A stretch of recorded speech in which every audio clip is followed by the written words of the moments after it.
Colonoscopy test అంటే చాలామంది భయపడుతుంటారు. So, అసలు కొలనోస్కోపీ టెస్ట్‌లో ప్రొసీజర్ ఏంటి?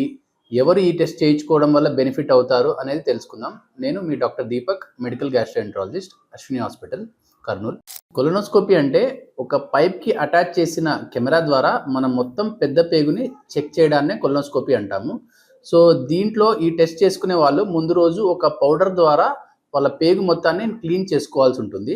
సో, అది చేసుకున్న తర్వాత మనము ఆ పైప్‌ని మలద్వారం ద్వారా పేగులోకి పాస్ చేసి మొత్తం పెద్ద పేగుని క్లియర్‌గా ఏదన్నా ప్రాబ్లమ్ ఉందా అని ఎగ్జామిన్ చేస్తాం.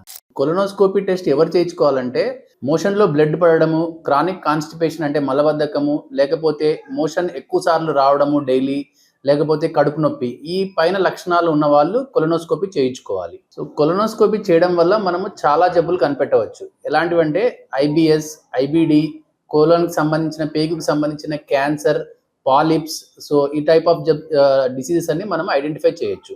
ఐడెంటిఫై చేయడమే కాకుండా వీటిని మనము కొంతవరకు పాలిప్స్ లాంటి వాటిని కొలనోస్కోపీ ద్వారానే రిమూవ్ చేయడం కూడా చేయవచ్చు. కొలనోస్కోపీ గురించి అన్నెసరీ ఫియర్ వద్దు. సో, పైన నేను చెప్పిన లక్షణాలు ఉన్న వాళ్ళు ఇప్పుడే మీ దగ్గరలో ఉన్న గ్యాస్ట్రోఎంట్రాలజిస్ట్ సంప్రదించి కొలనోస్కోపీ టెస్ట్‌కి అపాయింట్మెంట్ తీసుకోండి. సో, ఇప్పుడు మనము ఆదోని జీకే క్లినిక్స్‌లో కూడా ఈ కొలనోస్కోపీ టెస్ట్ అవైలబుల్ ఉంది.